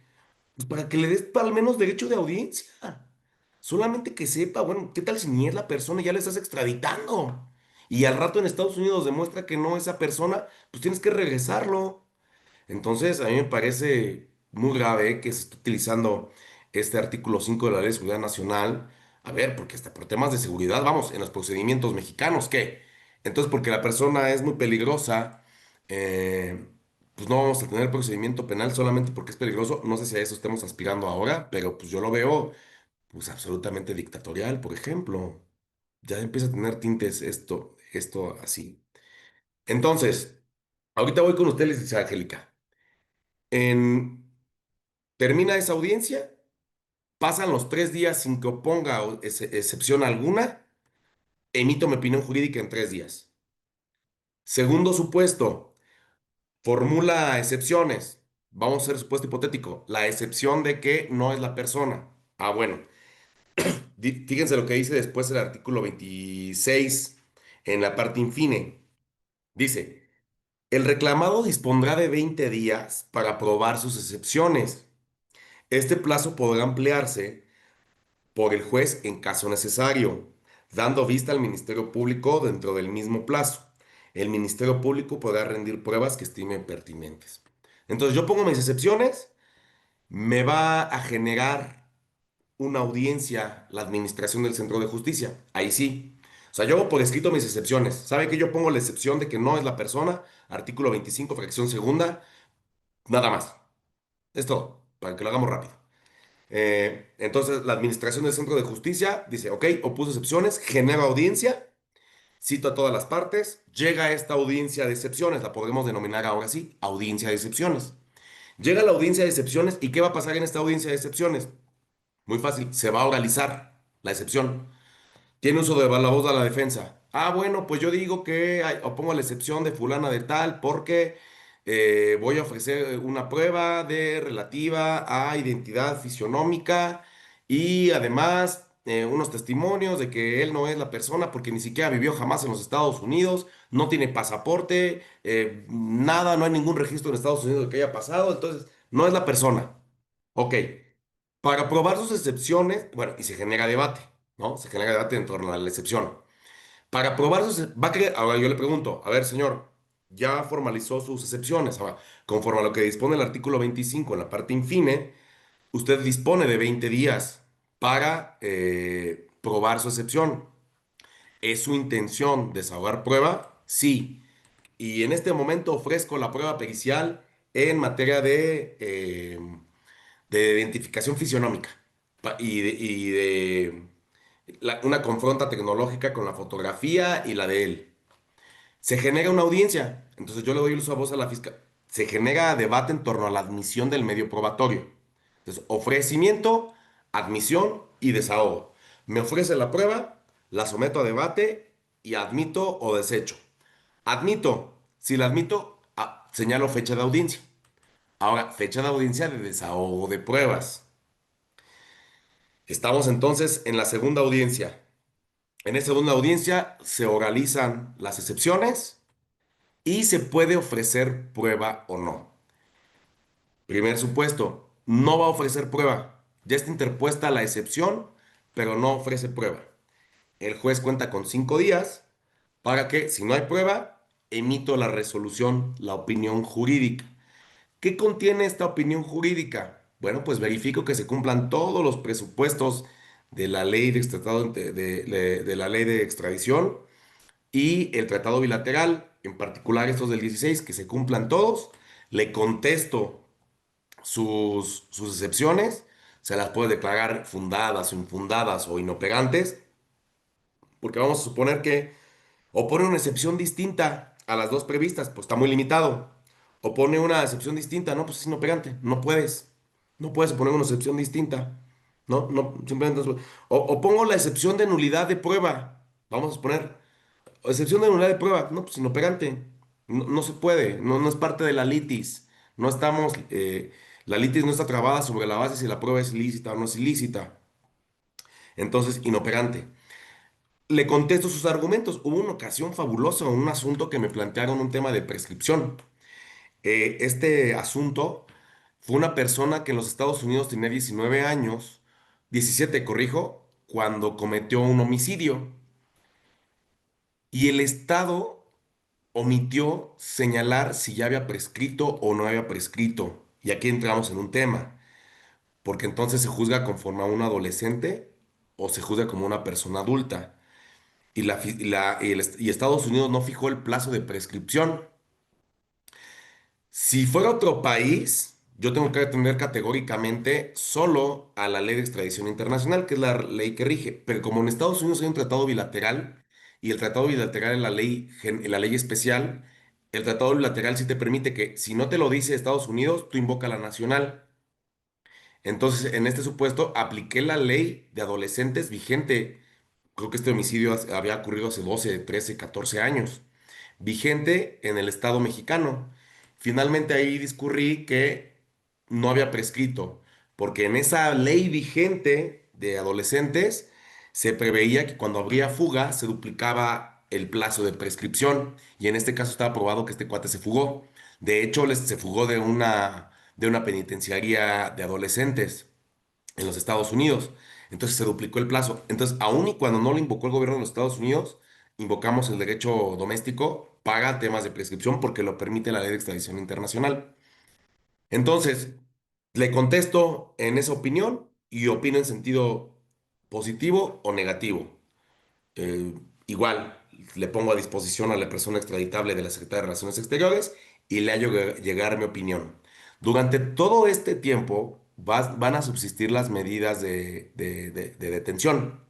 Aunque ya no esté a mi disposición, va a quedar a disposición de la Secretaría de Relaciones Exteriores con la medida cautelar. No crean que, pues la medida cautelar nada más va a durar el procedimiento judicial de extradición. No, permea todo el procedimiento de extradición. Recordemos que el procedimiento judicial es solo un segmento de todo el englobado del procedimiento de extradición. Ahora, otro supuesto. Sí, quiero desahogar la prueba. Vale, te señalo audiencia. En la mayoría de los casos, la prueba que me llegaron a ofrecer fueron las siguientes. Pericial en reconocimiento facial, en identidad personal, porque decían que no haga la persona. ¿Cómo se desahoga la prueba? Conforme a las reglas de juicio, como dato de prueba o como medio de prueba. No lo dice categóricamente la ley. No lo dice. Entonces, como no lo dice, te vas al Código Nacional. Y el Código Nacional te permite dos vías de incorporar información. Depende de la fase en la que estés. Como dato de prueba o como medio de prueba. Entonces, no estamos en un juicio para que obligadamente se desahogue medio de prueba. Entonces yo le dejaba a disposición de las partes. ¿Va a querer ofrecer medio de prueba o dato de prueba? Si el dato de prueba se desahoga, se incorpora conforme a la explicación que dé la defensa. Se incorpora y se somete al contradictorio en los mismos términos. O si opta por traer a su perito, lo desahogo como regla de juicio. Me ocurrieron las dos posibilidades. La mayoría de las veces optaban por el desahogo de medios de prueba y me traían al perito y lo sometes, lo protestas, empieza el interrogatorio directo, el contrainterrogatorio, conforme a las reglas de juicio exactamente. Me trajeron ese tipo de pruebas, pruebas documentales, por ejemplo, estas que le comentaba para evidenciar que la persona había estado detenida en los Estados Unidos. Para traer información de Estados Unidos, el único mecanismo que hay es a través de la FGR, porque conforme a los lineamientos, la FGR es la única autoridad facultada, es el nexo, el vínculo informativo entre el gobierno de los Estados Unidos y México. Entonces, es a través de la FGR que se pide información al gobierno de los Estados Unidos de Norteamérica, o sea, Estados Unidos americanos. Complicado, sí complicado, porque la ley no establece alguna sanción procesal o pecuniaria o algún medio coercitivo para obligar al gobierno de los Estados Unidos que rinda la información. Entonces, en este caso, pues tuve que aplazar como tres audiencias porque Estados Unidos no quería mandar la información o la mandaba incompleta. Entonces, no, como no hay mecanismos para presión o alguna sanción, pues a través de requerimiento, requerimiento, requerimiento, requerimiento y pues tarda. Y ese procedimiento se hace también a través de la Fiscalía General de la República en el apartado específico, en el segmento específico de asuntos internacionales. ¿Qué otra prueba me han desahogado? Una prueba pericial en materia de traducción. Recordemos que una de las excepciones que se puede imponer, la primera, es que la solicitud no esté bien formulada. Y el artículo 16 de la ley de extradición, uno de los presupuestos en la parte infine de la fracción sexta, es que todos los documentos traigan su traducción al idioma español. Entonces la defensa alegaba que estaban mal traducidas, que no era lo mismo que quería decir. Trajeron a un perito en idioma inglés que hizo la traducción y así se desahoga la prueba. Ahora, aquí hay un tema bien importante y vamos bien de tiempo. Fíjense lo que dice este artículo en tratándose de esta posibilidad. El reclamado dispondrá de 20 días para aprobar sus excepciones. Este plazo podrá ampliarse hasta por 20 días más. Y luego dice, dentro del mismo plazo, el Ministerio Público podrá rendir pruebas que estime pertinentes. Parece de primera mano que la Fiscalía puede ofrecer pruebas también en ese plazo, al mismo tiempo. Y es que fíjense lo que ocurrió en una ocasión. Y yo no tengo el criterio de que, fíjense cuál era el criterio que se utilizaba en el Centro de Justicia del Norte, donde yo estaba. Llega esta audiencia de excepciones, plantean la excepción y ofrecen pruebas. Las dos partes ofrecen pruebas. Entonces vamos a suponer que la defensa ofreció la prueba de identificación y la fiscalía también de identificación. Resulta que llega la audiencia para deshogar la prueba y la defensa se desiste de la prueba. Ah, pero entonces ya se le admitió prueba a la fiscalía y la fiscalía desahoga su testigo, su testigo, su perito y reafirma que la identidad sí es del cuate este. A mí me parece que eso está incorrecto, porque en un principio este es derecho. Este artículo engendra un derecho para la persona extraditable. Es decir, mi criterio ahora es mi argumento de defensa. A ver, el derecho es mío. ¿Por qué es mío? Por la propia descripción de la norma. Dice el artículo 25, yo tengo derecho en 3 días para poner excepciones, yo tengo derecho de oponer estas dos excepciones y yo tengo derecho de probar. Parte final, el Ministerio Público también podrá en ese plazo. Ok. En principio el derecho es mío. Yo primero pruebo y ahora sí, tú puedes refutar o en igualdad de armas puedes desahogar tu prueba. Porque lo equipara un poco a la jurisprudencia mexicana del plazo de investigación, corrijo, de la duplicidad del plazo constitucional. En el plazo constitucional es derecho del implicado a defenderse de qué, de los cargos que le está haciendo la fiscalía. Ahí vas a tener solo derecho tuyo, la fiscalía no puede hacer ni pío. Tiene derecho a contradecir, pero ya no puede incorporar información.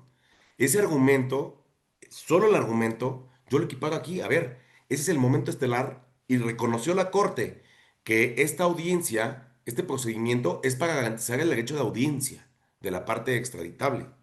Entonces, ¿por qué rayos la Fiscalía va a tener derecho de probar cuando el implicado no quiere probar nada? Vamos a suponer que viene deficiente la imagen del implicado o la descripción por parte del gobierno de Estados Unidos.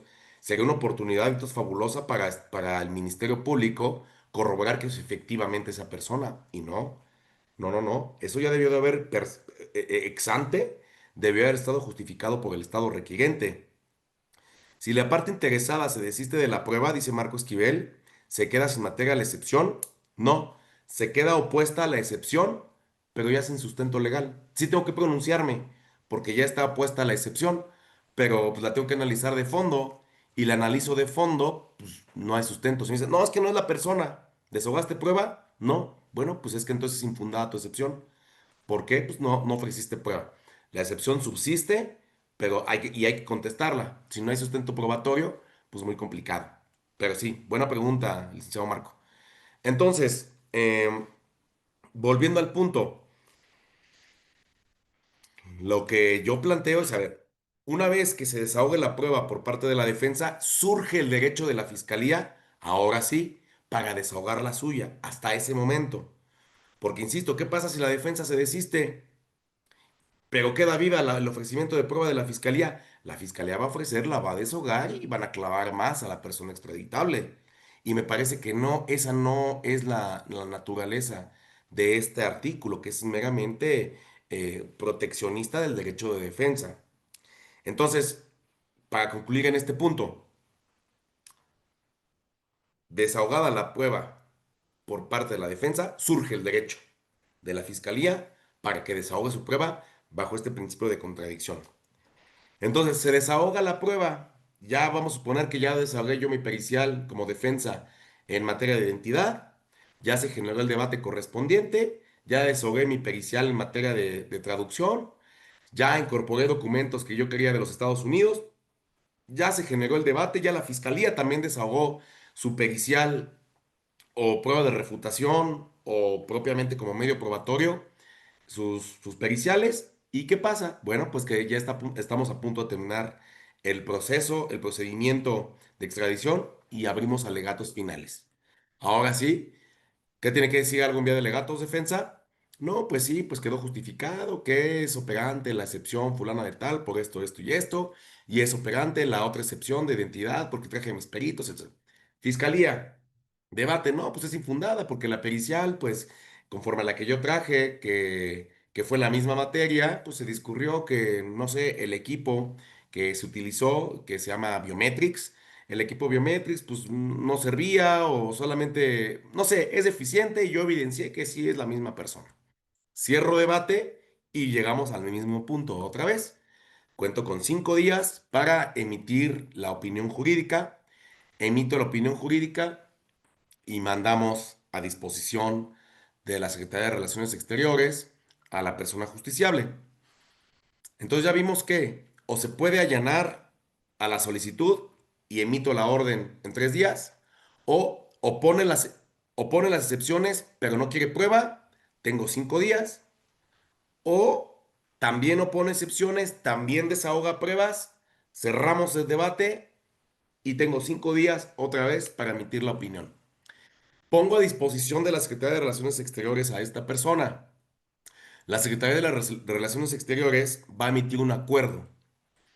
Este acuerdo es para finalmente autorizar la extradición o no autorizar la extradición. Autoriza la extradición, pues bueno, ya genera todo lo relativo al traslado de la persona extraditable y estaría acabando ahí el procedimiento de extradición. Pero si se dan cuenta, nosotros hablamos de una petición formal con fines de extradición.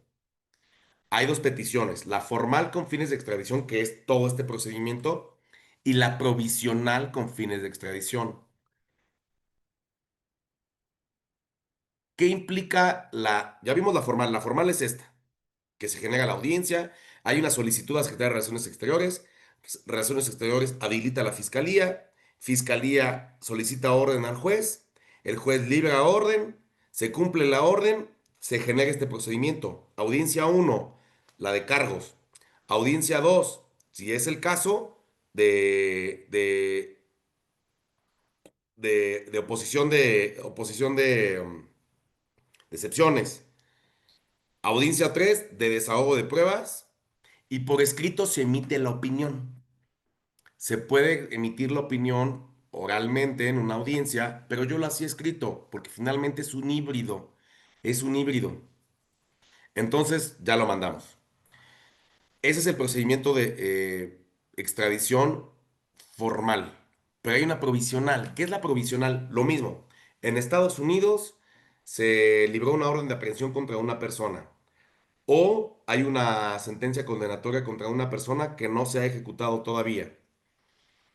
Pero tiene urgencia el gobierno de los Estados Unidos de ya de buscar a esta persona por alguna razón y no tiene tiempo de hacer su solicitud tan meticulosa, adjuntar los medios de prueba, establecer que las prescripciones, establecer todo eso, no, tiene urgencia. Entonces le pide al gobierno mexicano una detención provisional con fines de detención con muy poca información, la analiza Secretaría de Relaciones Exteriores, vuelve a habilitar a la fiscalía pide una orden de detención provisional, no formal, provisional con fines de extradición. Es prácticamente lo mismo, pero muy sencillo, muy fácil. Entonces el juez libra la orden de detención provisional, se cumple. Ahí va, ahí es donde cambia un poco el procedimiento. Aunque en términos generales va a ser el mismo, pero tiene una variante. Se cumple esta orden de detención provisional. En la audiencia solo se le hace del conocimiento que hay una detención provisional. Nada más. O sea, esto está medio grave, pero bueno, así acordaron los estados. Solo se le hace del conocimiento que hay una detención provisional y que se le va a imponer una medida cautelar. Tendrá que justificar otra vez. Entonces le decreto la detención provisional con fines de extradición. Esta detención solo va a durar 60 días. Nada más. 60 días. Le voy a imponer una medida cautelar. Ya dijimos que puede ser prisión o no prisión. ¿Qué pasa en estos 60 días? Que en esos 60 días la fiscalía puede hacer dos cosas.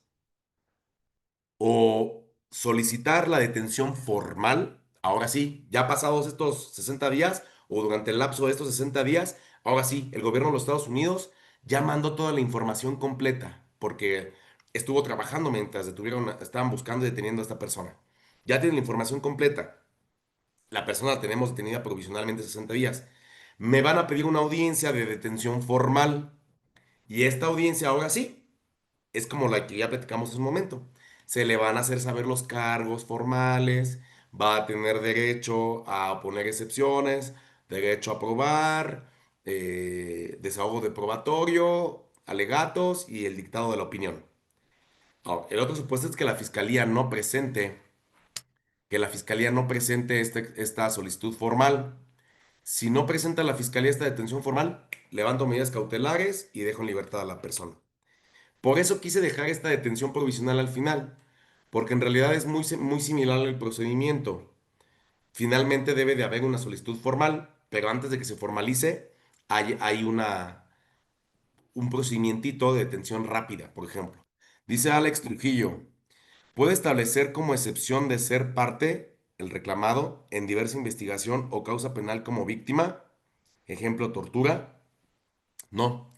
Las únicas excepciones es, a ver, respecto de los cargos que te está haciendo el Estado mexicano, el Estado norteamericano, respecto de esos cargos, está bien planteada la solicitud, conforme a los lineamientos del 16 de la ley de extradición, o tú no eres la persona. Hace rato les comentaba que si me piden, por ejemplo, si me ponen una excepción relativa a nulidad de prueba por tortura, no, inoperante, infundado, inoperante más bien, porque no es parte. ¿En qué se basan para imponer la medida cautelar si no hacen del conocimiento de los cargos? Excelente pregunta. Lo que a mí me tocó, es que finalmente ya tiene librada en Estados Unidos una orden de aprehensión. Y recordemos que el artículo 26 dice, debemos de tomar en consideración las circunstancias personales, la gravedad del delito y los datos de la petición formal. Dice aquí, de la petición formal. Aquí no tenemos petición formal. Entonces tendremos que irnos con los temas personales, la gravedad del delito. Nada más. Temas personales, ¿cómo puede ser? Oiga, que se fugó. Por ejemplo, el muchacho este que les comentaba, que se fugó de la prisión. Es un dato muy importante para revelar que esta persona extraditable pretende, pretendía sustraerse de la acción de la justicia. Entonces, sí, ¿en qué se basan para imponer la medida cautelar? Si no hacen del conocimiento los cargos, bueno, pues entonces a las circunstancias personales y a la gravedad del delito que se le atribuye allá. Entre otras cuestiones, como por ejemplo, que no tenga arraigo en el Estado mexicano, que pueda poner en peligro los testigos. Por ejemplo, yo tuve un asunto que fue muy importante. Era una red de personas que se dedicaban al tráfico de indocumentados entre México y Estados Unidos. Entonces, pues son temas que se realizan de manera oculta. Y de acuerdo a la información que se suministró en esa audiencia, esta persona tenía unos nexos muy importantes. Entonces, si recordamos el contenido del artículo 168, en tratándose de fuga, el riesgo de sustracción, un apartado es la posibilidad de que esta persona se oculte. Entonces, a mí en un asunto de detención provisional, me plantearon, oiga, ¿sabe qué? Es que de la información que tenemos de los Estados Unidos, se discurre que esta persona tiene una amplia red que incluso trabajan en las sierras o en el desierto de Arizona, donde incluso pues en el desierto de Arizona en aquel momento había perdido de la vida varias personas indocumentadas. Y de hecho por la muerte de estas personas indocumentadas que abandonaron ayer en unas dunas, pues se inició denuncias y fue cuando empezó todo este proceso del tráfico. Conforme a la muerte de una persona, empezaron a dar con esta red.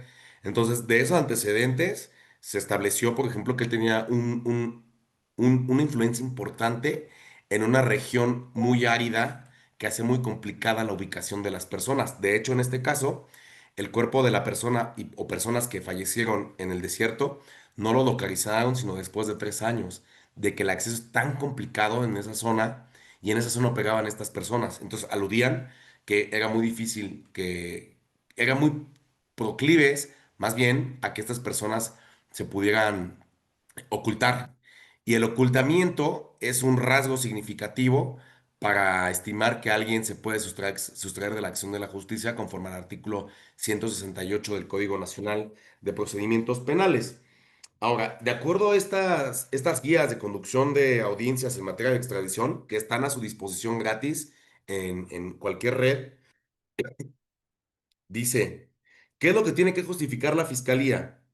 Que el Estado requiriente, que existe una necesidad de cautela, que la persona esté disponible para el desarrollo del procedimiento y que pueda ser entregada en su momento a la Secretaría de Relaciones Exteriores.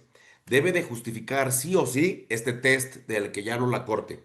Idoneidad, que las medidas aportadas sean adecuadas para cumplir con el fin perseguido.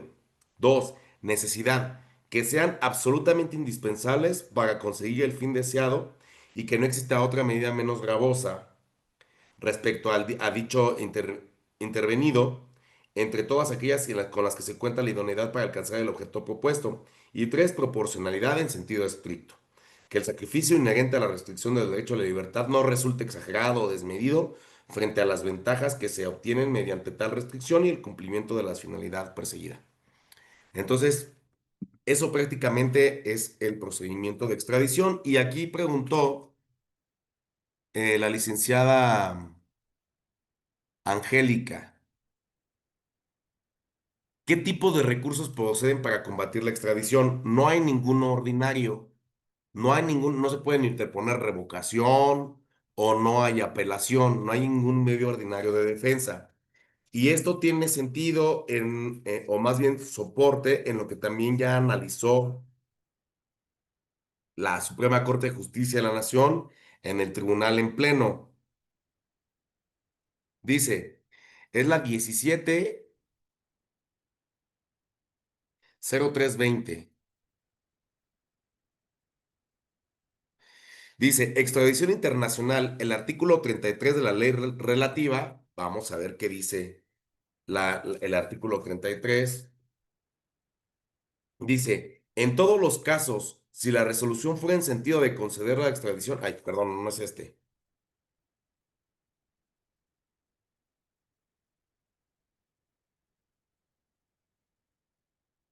Pues sí, se refiere a la relativa, no prevé un remedio de defensa.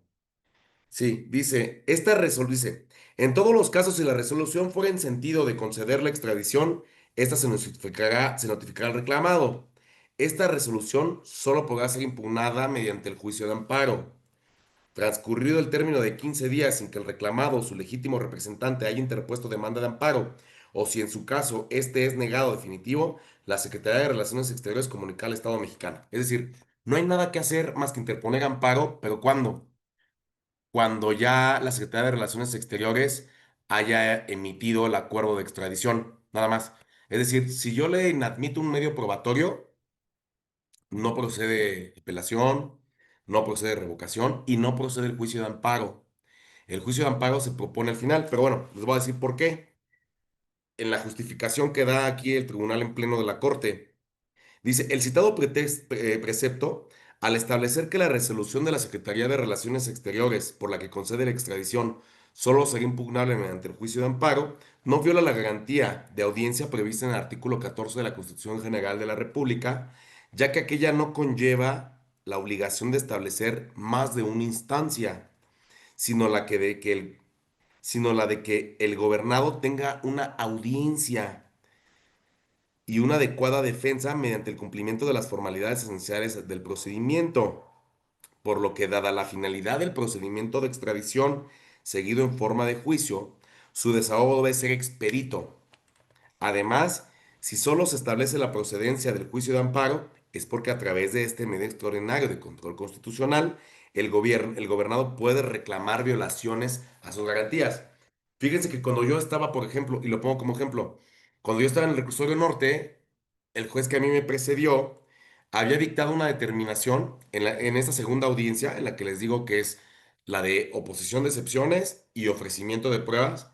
En aquella ocasión el juez no admitió unas pruebas. Entonces no le admitió pruebas, no lo podía impugnar. Finalmente le emiten la opinión en sentido positivo de extradición. La Secretaría de Relaciones Exteriores también opina en el mismo sentido. Y ahí sí, puedes oponer amparo indirecto. Recordemos, es indirecto, ¿eh? Porque no es una sentencia que pongo fin a un juicio, no, es un procedimiento. Es amparo indirecto contra la determinación de la Secretaría de Relaciones Exteriores.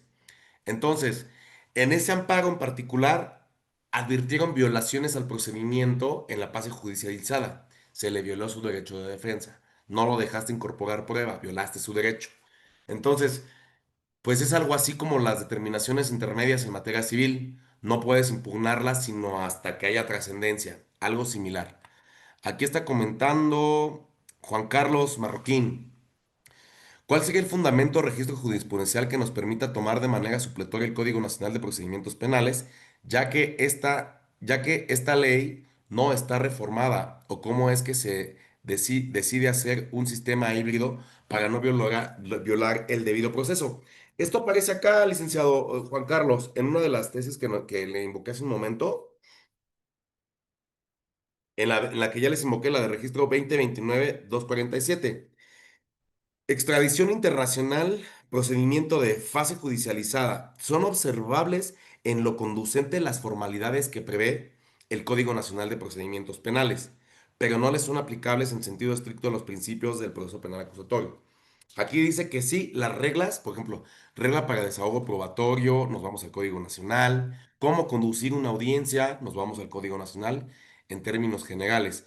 Entonces sí, es un sistema híbrido, pero que de manera supletoria a la ley general, que es la de extradición internacional, se aplica el Código Nacional de Procedimientos Penales conforme a este criterio.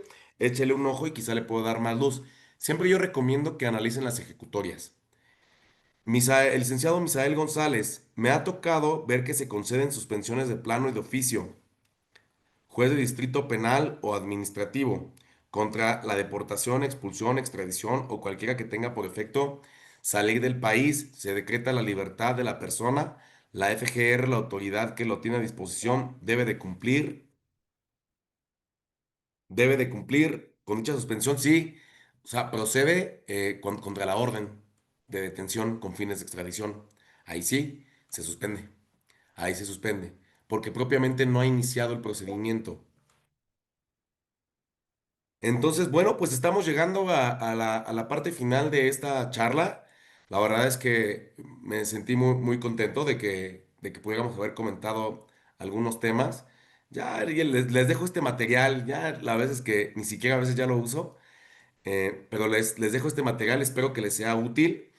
Yo quedo a su disposición, les puedo compartir mi número telefónico y mi correo electrónico, se los comparto aquí. Ese es mi número personal para comentar temas de, de extradición. Les dejo mi correo el personal.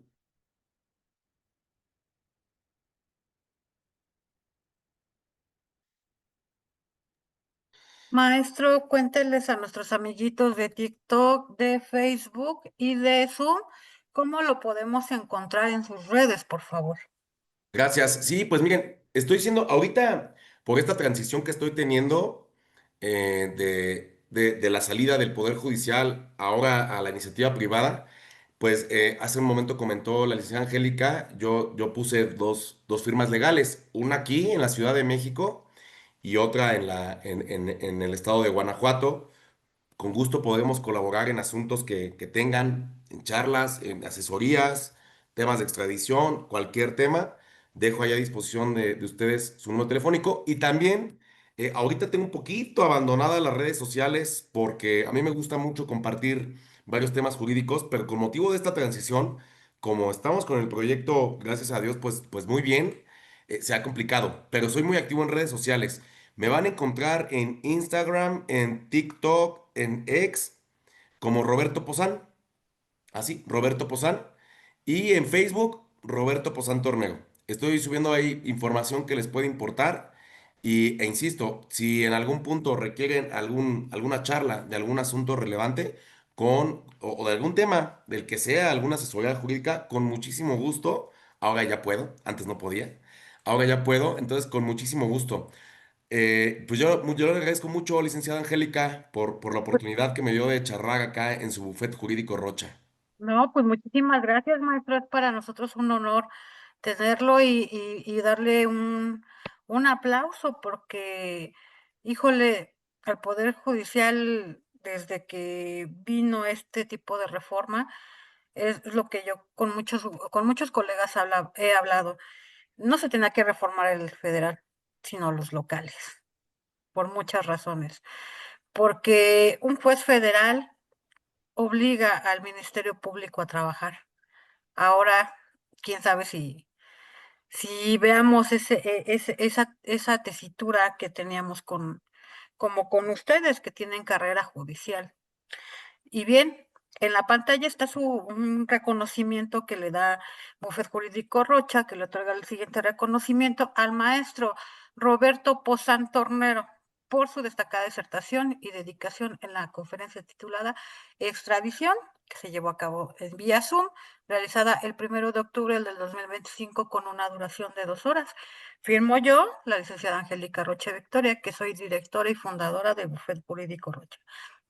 Le hago saber que le corro traslado vía correo electrónico, se lo mando en PDF y le mando la grabación de que se está grabando en Zoom para que si usted la pueda ocupar para fines educativos. Muchísimas gracias, espero que haya sido de su agrado esta charla. Y bueno, pues aquí estamos a la orden. Muchísimas gracias a todas, a todos, que tengan muy bonita noche. Muchísimas gracias. Muchas Hasta gracias. mañana. Gracias, No buenas se noches. pierdan mañana este, introducción al derecho fiscal que vamos a tener con el doctor Salvino Somellera Álvarez. Estén muy atentos y nos vemos mañana. Hasta mañana.